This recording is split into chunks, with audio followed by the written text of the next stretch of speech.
আলহামদুলিল্লাহ। দারুল জান্নাত হুসাইনিয়া মহিলা মাদ্রাসা চাঁদপুর কাজীবাড়ি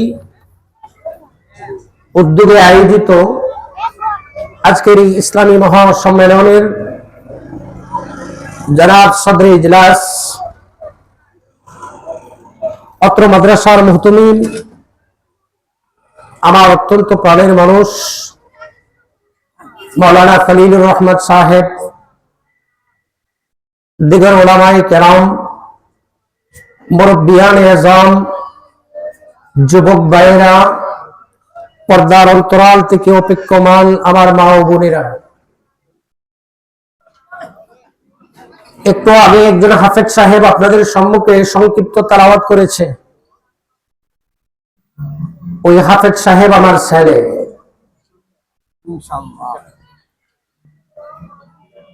প্রায় বাসায় বেড়াইতে আসলে আমি তাকে এলাকাতে নিয়ে আসি। কেন? এলাকার মানুষকে সে চিনতে হবে, জানতে হবে, আর ওই চিনানো এবং জানানোর দায়িত্বটা আমি বাবার। এই জন্য আজকেও যখন আসবো, সে বাসায় আসছে বেড়াইতে, আমি বললাম চলো বাড়িতে যাব, নিয়ে আসলাম। আমিও এখানে আসলাম, যদিও আপনারা বিজ্ঞাপনে নাম দেখেছেন, ছোট্ট করে লেখা। আমি মৌলানা খলিলুর রহমান সাহেবকে বলেছিলাম আমার নাম লেখার প্রয়োজন নাই, আমি এলাকার সন্তান, আমি এমনিতেই যাব। এক উসিলায় আমার এলাকার মানুষের সাথে সৌজন্য সাক্ষাৎ যদি সুযোগ দেন,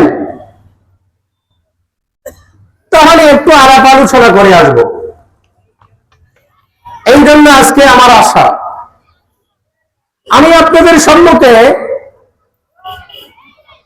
আমার ছেলে যে তেলাওয়াত করেছে সূরাতুল ইব্রাহিম, এই সূরাতুল ইব্রাহিমের প্রথম আয়াতের প্রথম অংশ তেলাওয়াত করেছি।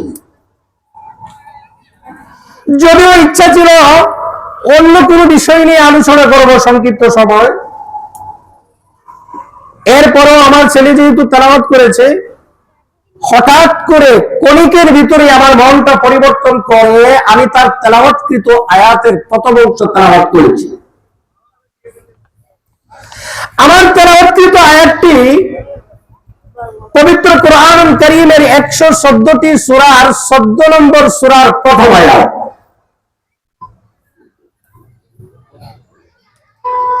ওই আয়াতে আল্লাহ পাক রব্বুল আলামিন তার নবী মুহাম্মদুর রাসূলুল্লাহ সাল্লাল্লাহু আলাইহি ওয়াসাল্লামকে বলেন, হে নবী, শুরুতে আল্লাহ বলেন আলিফ লাম রা। আল্লাহ পবিত্র কোরআনুল কারীমের 29টি সূরার শুরুতে এই জাতীয় বিচ্ছিন্ন কিছু হরফ উল্লেখ করেছেন, যেমন আলিফ লাম মিম, তাহা, আইন কাফ সাদ, ইয়াসিন। এই জাতীয় সূরাগুলোর শুরুতে আল্লাহ কিছু বিচ্ছিন্ন হরফ উল্লেখ করেছেন। আমি আপনাদের সম্মুখে সূরাতুল ইব্রাহিমের শুরুতে 3টা হরফ আল্লাহ উল্লেখ করেছেন, আলিফ লাম রা। এই হরফগুলো সম্পর্কে আল্লাহ বলেন,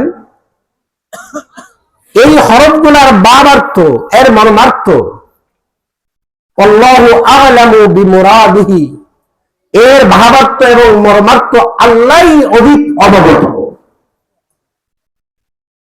তাহলে যে বিষয়টি নিয়ে, যে জিনিসের আল্লাহই অধিক অবগত, আমরা এর চেয়ে বেশি জানার আর কোনো প্রয়োজন নাই। কারণ মানুষের বিবেক, মানুষের আকলের একটা সীমাবদ্ধতা আছে না নাই? আছে। মানুষের আকলে এমন কিছু জিনিস ধরে না, এরপরও দুনিয়াতে মারে এমন জিনিস আছে না? যেমন মনে করেন মানুষের শরীরে আছে রক্ত, আছে না নাই? মানুষের শরীরের রক্তের রং কি? লাল। আর মুরগির রক্তের রং কি? লাল। এখন যদি মনে করেন একজন মানুষ অসুস্থ হয়েছে, এই অসুস্থ মানুষটার রক্তের প্রয়োজন, মুরগির রক্ত দিলে চলবে? আবার গরুর রক্ত কি লাল, মানুষের রক্ত লাল, গরুর রক্ত লাল, মানুষের রক্তর প্রয়োজন হইলে গরুর রক্ত দিলে কাজ হবে, তাহলে মানুষের রক্ত দিলে কাজ হবে, ঠিক না ঠিক? যেহেতু মানুষ জিনসের মিল আছে, একজন মানুষ অসুস্থ হয়েছে, তার শরীরে রক্তের প্রয়োজন, এইবার মানুষের রক্ত দিলেও কাজ হবে না, রক্ত ম্যাচিং করতে হবে, ঠিক না ঠিক? এখন আমার